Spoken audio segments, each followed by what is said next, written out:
Mercado e Consumo e Infracommerce juntas aqui no Fórum E-Commerce Brasil 2022. Eu sou a Ana Freitas, editora-chefe da plataforma Mercado e Consumo, e a gente traz aqui conversas com executivos sobre tendências, insights, possibilidades, oportunidades de negócio para quem quer aperfeiçoar o seu comércio eletrônico durante todo este evento.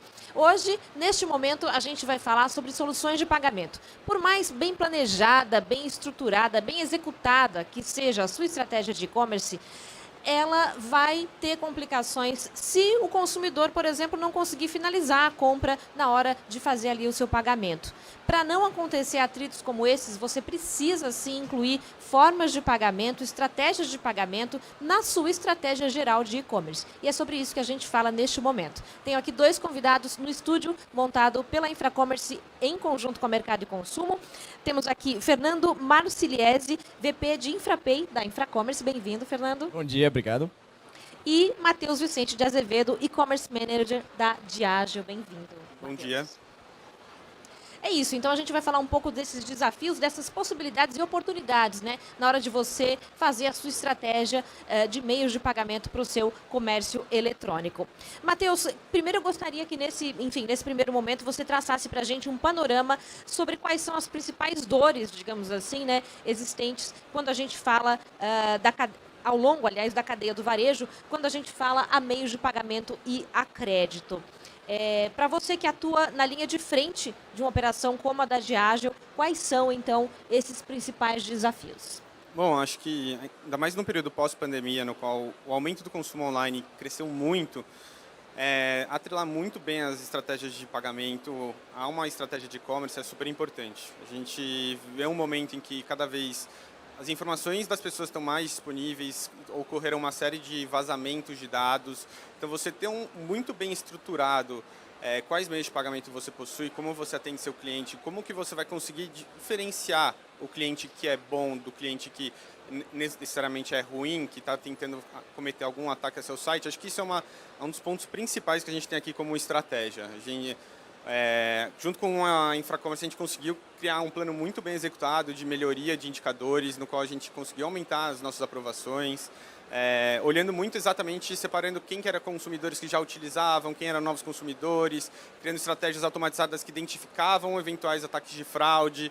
E acho que traçar isso dentro de uma estratégia de e-commerce é primordial. Também é muito importante entender quais são os meios de pagamento hoje que o cliente está procurando. Hoje a gente tem soluções como o Pix, até já evoluções do Pix, como o Pix parcelado, que acaba sendo uma oportunidade versus o cartão de crédito.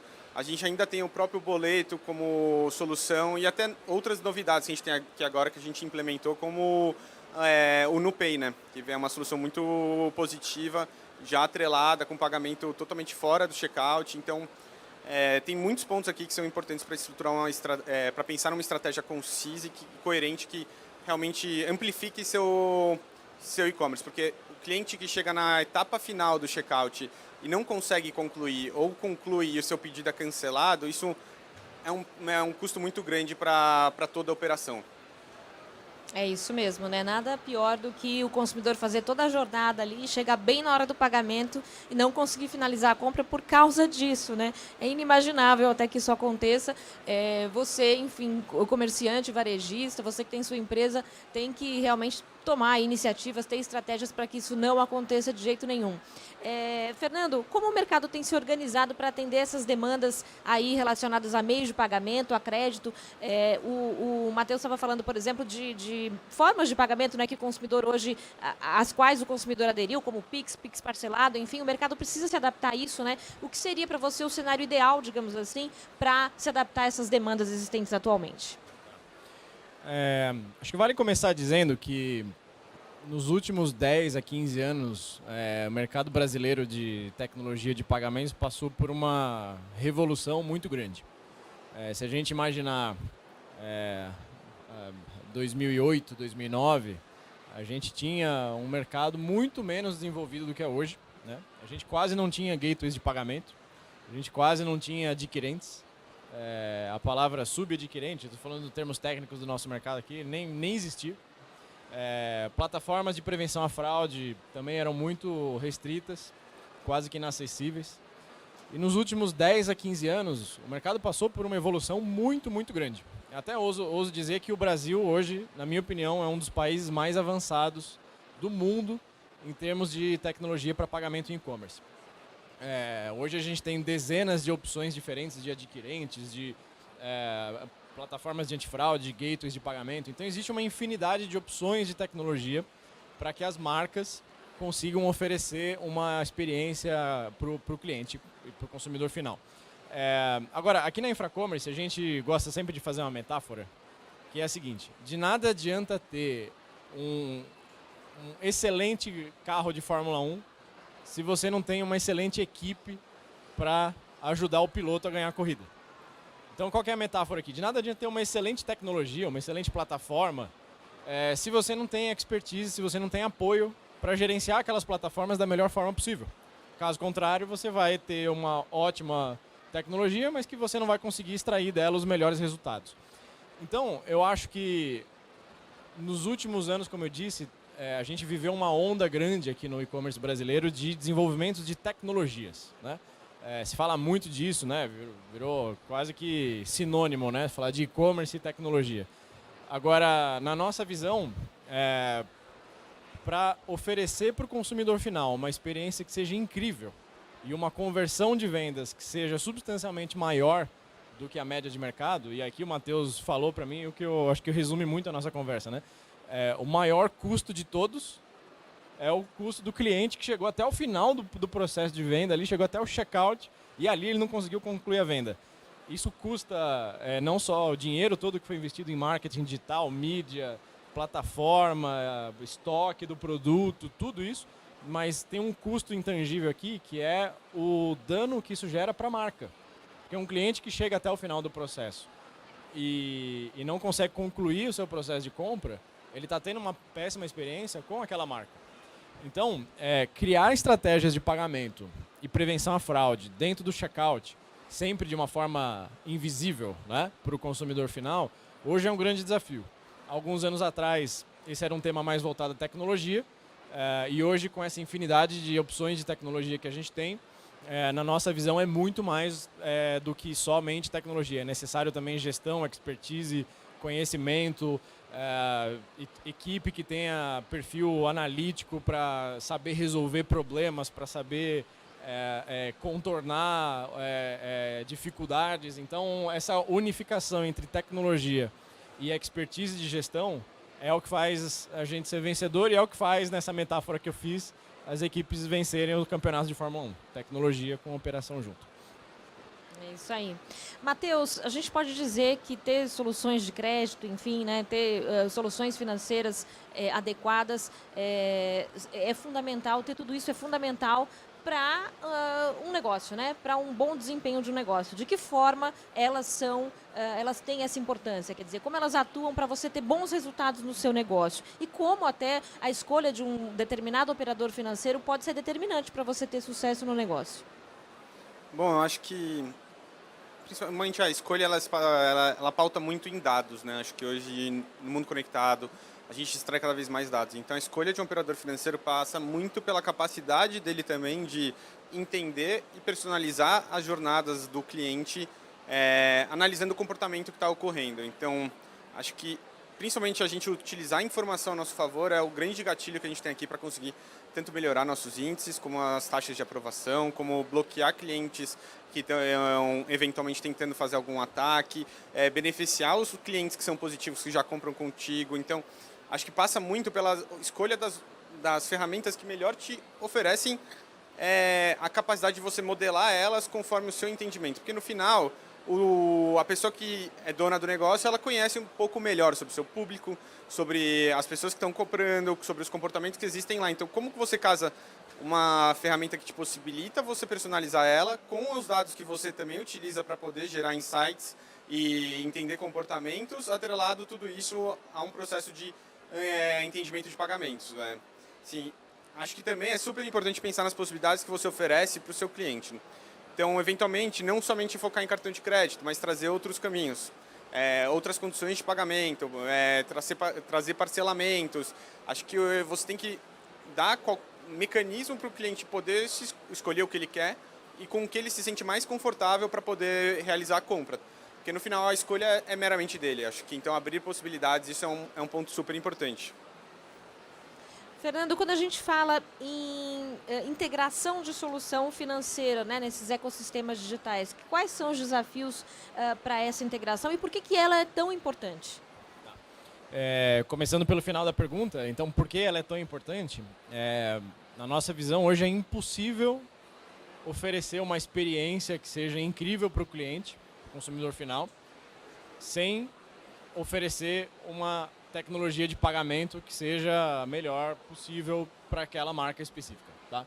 Então, em resumo, se fala muito de experiência, né, do cliente e naturalmente se pensa muito em logística, né, prazo de entrega, se pensa muito em estoque, se pensa muito em variedade de produtos. Né?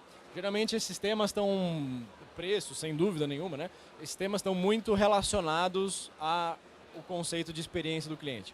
Agora, tudo isso está totalmente unificado na jornada do cliente. Né? A gente fala tanto isso aqui, na jornada do cliente. Né? Desde que ele inicia uma relação com a marca, até o recebimento do produto e o pós-venda na casa dele, é uma jornada toda integrada. Então, a importância de desenvolver tecnologias de pagamento, e eu sempre falo pagamento e prevenção à fraude, sempre em conjunto, porque essas duas coisas andam muito em conjunto, é fundamental para oferecer uma experiência para o cliente que seja incrível. Né? E cada vez mais as marcas precisam, como a Diageo faz, investir em tecnologias que ofereçam uma melhor experiência para o cliente, porque cada vez mais esse cliente vai ser fiel à marca, vai comprar mais, né? Vai aumentar o consumo dele com essa marca, a relação com essa marca. E isso, imagina daqui a 5, 10 anos. Né? Onde que isso vai chegar, Diageo versus os competidores que não fazem isso. Né? Agora, é muito complexo fazer esse trabalho todo. Né? Como eu falei, existem hoje infinidades de tecnologias, de opções diferentes. Uma das dificuldades é escolher qual é a melhor para o seu negócio. Né? E existem várias tecnologias diferentes, adequadas a negócios diferentes. Né? Só para citar um exemplo aqui que o Matheus puxou bem, a gente falou de Pix. Né? Pix hoje já é uma realidade absolutamente difundida dentro do e-commerce. Né? Quando o Pix foi lançado em novembro de 2020, a gente fez uma previsão dentro da Infracommerce de que o Pix iria ser mais relevante que o boleto em menos de 6 meses depois do lançamento do Pix, no meio de 2021. Algumas pessoas acharam que a nossa opinião era muito arrojada, mas foi exatamente isso que aconteceu. O Pix, em menos de 6 meses, tomou o espaço que o boleto demorou mais de 30 anos para construir no e-commerce. Né? Em média, as vendas com boleto oscilam entre 15% e 25% nas vendas de e-commerce. O Pix, hoje, nas centenas de operações que a gente tem dentro da Infracommerce, e Diageo não é diferente, já tem uma representatividade maior do que o boleto. E por quê? Primeiro, brasileiro, o perfil do consumidor brasileiro, ele é muito incentivado e gosta muito de inovação em tecnologia. Esse é um perfil da nossa sociedade aqui no Brasil. O brasileiro gosta de novidade, o brasileiro gosta de testar uma coisa nova, o brasileiro gosta de conhecer e experimentar. Né? Prova disso são os bancos digitais que hoje estão crescendo tanto. Né? Prova disso é o Pix, não somente no e-commerce, mas na economia inteira. Então a gente apostava muito nisso em novembro de 2020, quando o Pix foi lançado, por conhecer bem o perfil da população brasileira e conhecer bem o perfil do consumidor de e-commerce. Né? E aí começou a pensar quais eram os principais benefícios do Pix. Né? O Pix é mais barato que o boleto, sim, é verdade. Tem algumas coisas ali que são interessantes, mas principalmente o Pix oferece uma experiência de pagamento muito melhor que um boleto. Aliás, quem gosta de pagar boleto é meio maluco, né? Eu pago boleto todo dia. Fica lá digitando código de barra, ele erra, né? E tem que fazer de novo. É um inferno aquilo, né? Tenta ler com a câmera do celular, não dá certo. Nunca funciona. Eu tento todo dia, o aplicativo do meu banco é excelente, mas nunca funciona a leitura do código de barra. É uma experiência tenebrosa. Então, além do Pix ter uma experiência que é muito sofisticada, um dos maiores benefícios, que era um pouco invisível ali quando o Pix foi lançado, mas a gente conseguiu ter essa visão ali no princípio, é o fato disso acelerar a entrega do produto para o cliente. Porque imagina só quem fazia uma compra com o boleto, pensando num exemplo aqui. O cliente fez uma compra na Diageo numa sexta-feira à noite. ele não tem cartão de crédito ou não tem limite no cartão, ele paga com boleto, né? Esse boleto ele precisa ser compensado em até 48 horas úteis. Então, provavelmente, esse boleto vai ser compensado na segunda ou na terça-feira. Para aí a gente conseguir fazer o disparamento do produto para a logística na quarta-feira. Então, ele não vai receber esse produto antes da quarta-feira seguinte. No Pix, a gente faz a confirmação da venda online. Então, aquela venda que o cliente receberia só na quarta ou na quinta-feira da semana seguinte, ele recebe no dia seguinte em casa. Então, olha só, esse aqui é um exemplo que mais tangibiliza a relevância de meios de pagamento dentro da experiência do cliente, né? O Pix não é somente um QR Code. O Pix não é somente uma tecnologia legal. O Pix é muito mais do que isso. O Pix é uma revolução que já aconteceu, não é nem que está acontecendo, né? Já aconteceu ao longo de 2021 dentro do e-commerce. Da mesma forma, a escolha dos gateways de pagamento, a escolha dos adquirentes, a escolha das plataformas de antifraude também é tão sensível quanto esse exemplo que eu dei de Pix, porque existem, como eu falei, diversas opções hoje, mas cada opção, cada marca, cada negócio, cada segmento da economia tem uma necessidade diferente.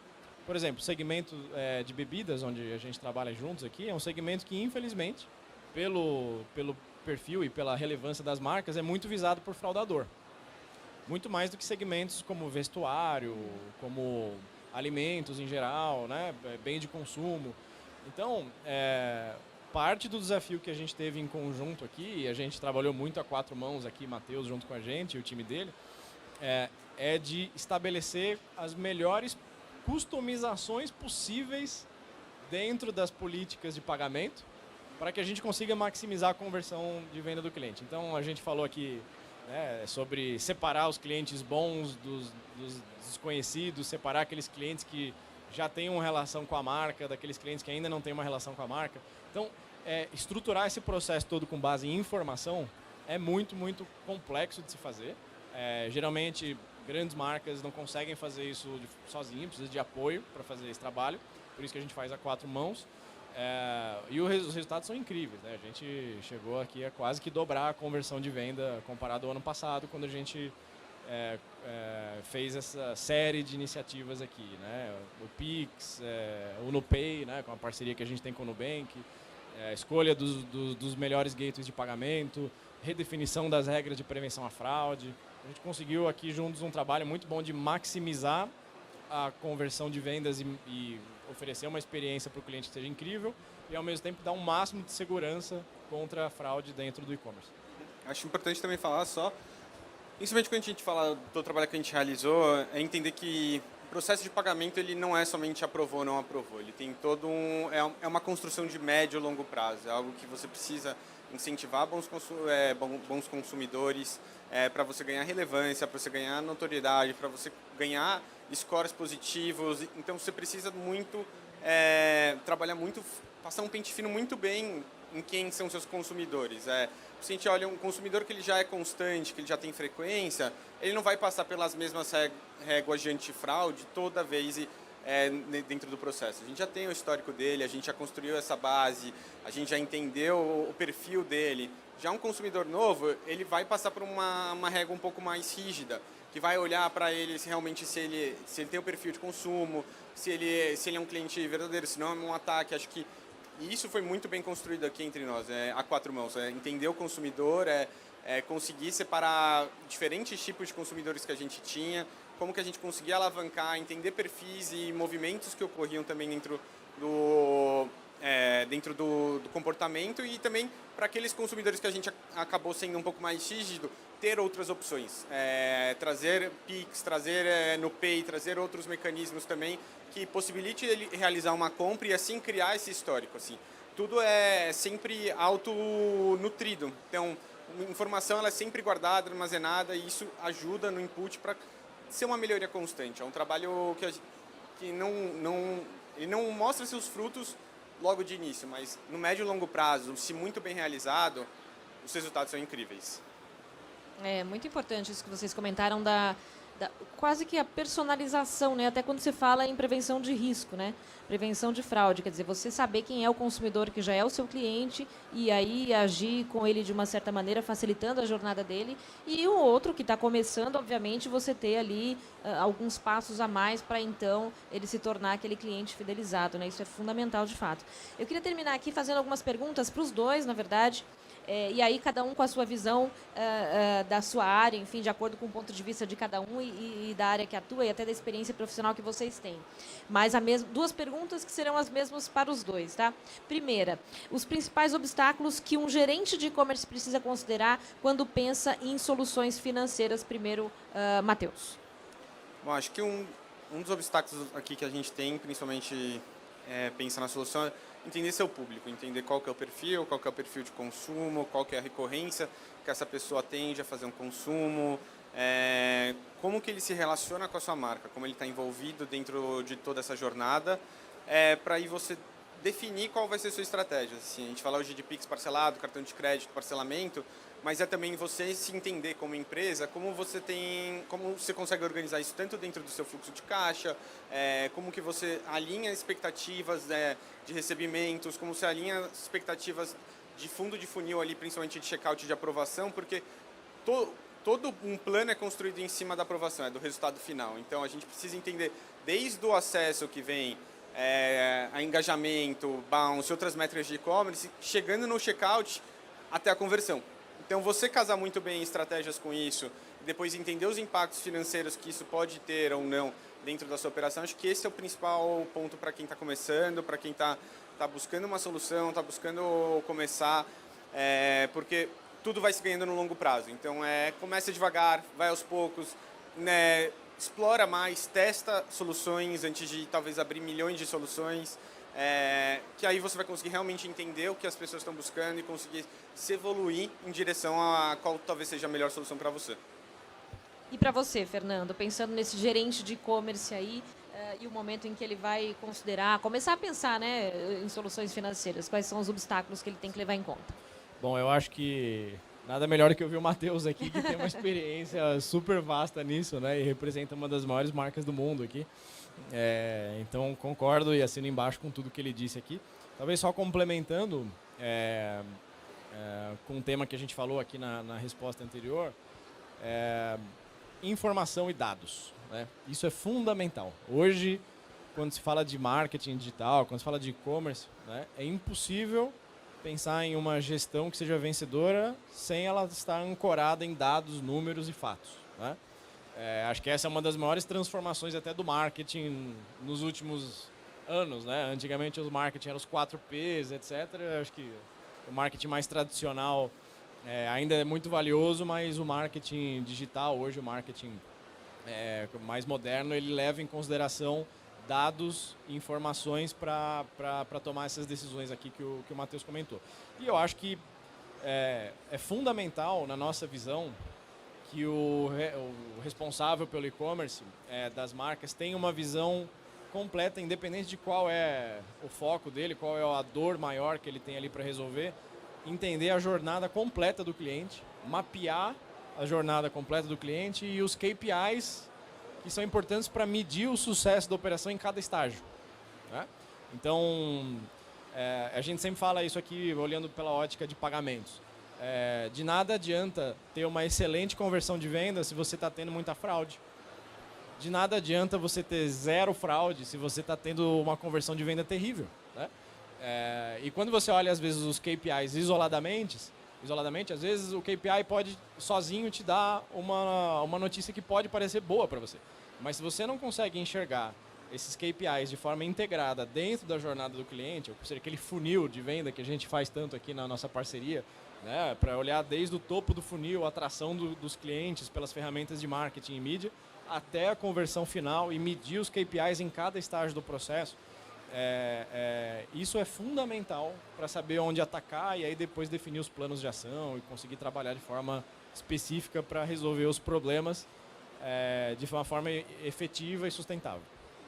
Acho legal também pontuar que é muito legal quando você chega no final, exatamente ali na parte de pagamento, e você começa a abrir os KPIs dentro de cada meio de pagamento que você está oferecendo. Então, ver cada meio de pagamento específico e ver como que está a performance dele, seja também no boleto, quem está pagando, fazendo pedido por boleto não está pagando, quem que está indo para a NuPay e não está concluindo, quem que está passando por cartão de crédito está sendo recusado. Vou começar a olhar de uma forma mais cirúrgica também todas as subparas. Todo mundo pensa muito, vamos olhar acessos, quantos pedidos a gente tem e quantos pedidos faturou.